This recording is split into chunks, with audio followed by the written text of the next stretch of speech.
On the 16th of March, I was tasked to fly 2 individuals from Tegucigalpa on a sightseeing mission around Honduras, over the camps and back into Pomarola Air Base.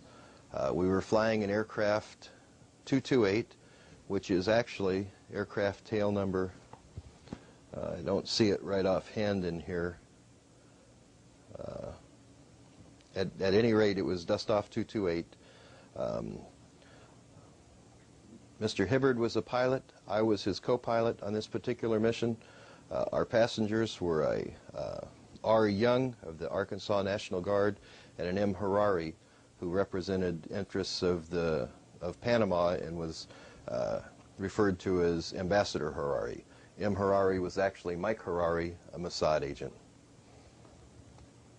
During the flight, I had installed a recorder, a cassette tape recorder that recorded all conversations on board the aircraft. We did activate that recorder during the flight. The personnel in the back of the aircraft, talking on our private intercom, did not know that what they were saying was not private. In the conversation between Mr. Harari and Mr. Young, Mr. Young was asking Mr. Harari basically, what's going on here? But he says Arkansas has the capability to manufacture anything in the area of weapons, and if we don't have it, we'll get it.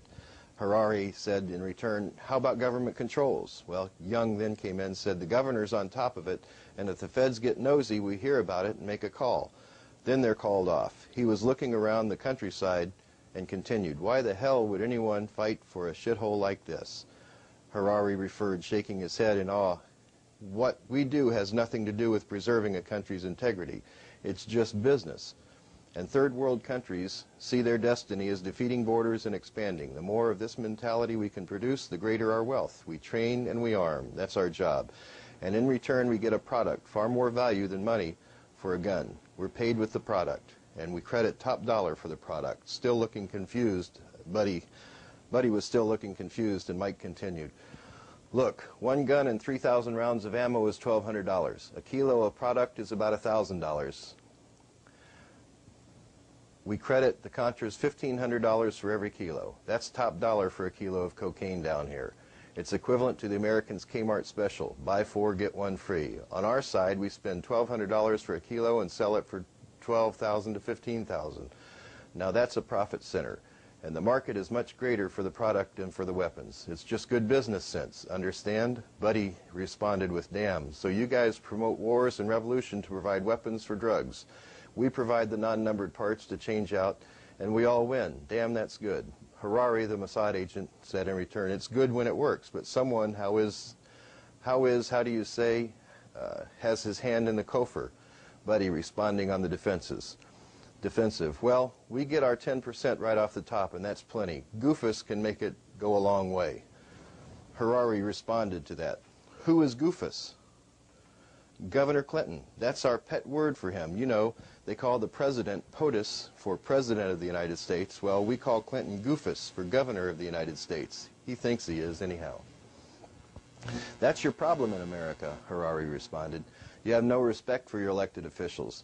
They're more powerful than you think and have ears everywhere. You should heed my words and be loyal to your leaders, especially when speaking to persons like me. Your remarks indicate a weakness, something our intelligence analysts look for. Hell, Mike, everybody knows that Clinton wants that White House and will do anything to get it. That's why I'm here instead of someone else. We know about the cocaine. Hell, I've picked it up before with Lassiter when he was worried about going on to Little Rock Air Base to get it. A new line of conversation ensued, and in this line of conversation, Young said this, answering Harari's question about what's going on in Arkansas. Clinton thinks he's in charge, but he'll only go as far as Casey allows. Me and my staff, we keep the lid on things. You know, complaints about night flying Arkansas people are private folks. They don't like a lot of commotion, and Mena just isn't the right place for the operation. It keeps us busy at the shredder, if you know what I mean. Dan the man, speaking of Lassiter, he does magic with the money. Between him and Jack Stevens, we don't have to worry a bit about it. Then we got Parks. If there's any problem, he's the man. Finnis oversees our drop zone. Nash, he's just like the boss. boss's yes man. Personally, I think he's a mistake. And in finishing their conversation, he spoke of a man named Barry Seal. Buddy Young said, Seal and his guys, I like his attitude, and leave the driving to us, he said, quoting one of Seal's good old boys, saying, you like Seal? Mike asked. Buddy returned with, hell, he's the only one I trust. Respect is the word. Do you see much of him? Harari asked. Hell yeah, we test drive Clinton's rides before we send him on, you know.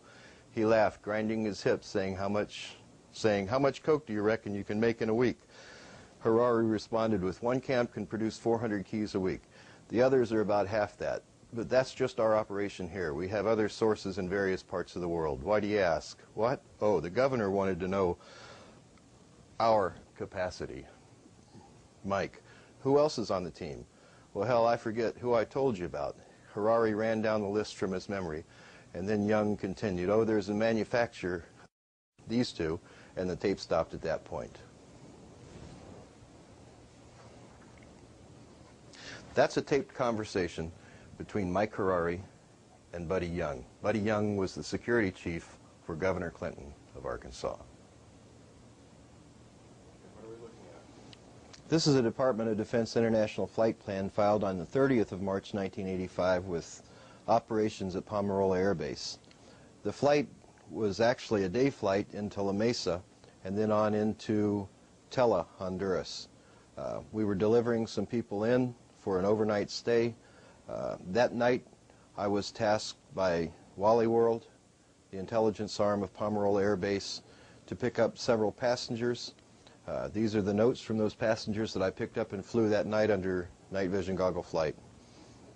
I flew a man named North, a man named Rodriguez, a man named Dr. Gus, who was actual General Alvarez, and a man named Aminir, who was the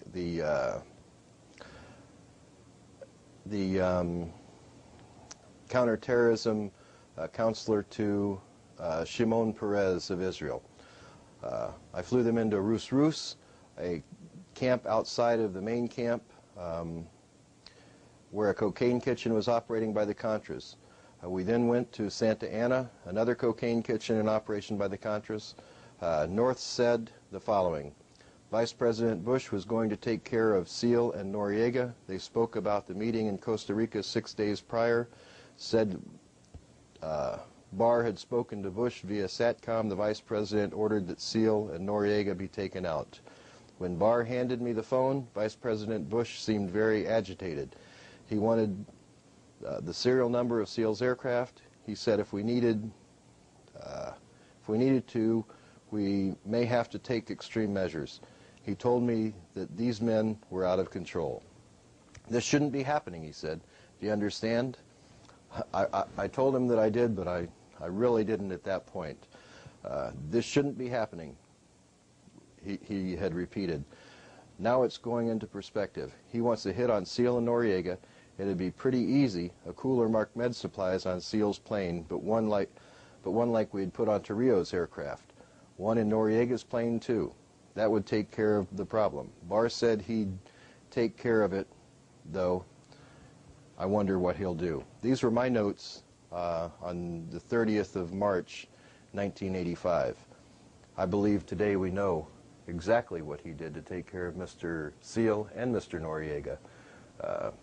Initial conversations in that camp indicated that from Mr. North that Jeb would take care of it with his friends in Colombia. I believe in 1986 Barry Seal was assassinated by 3 Colombians.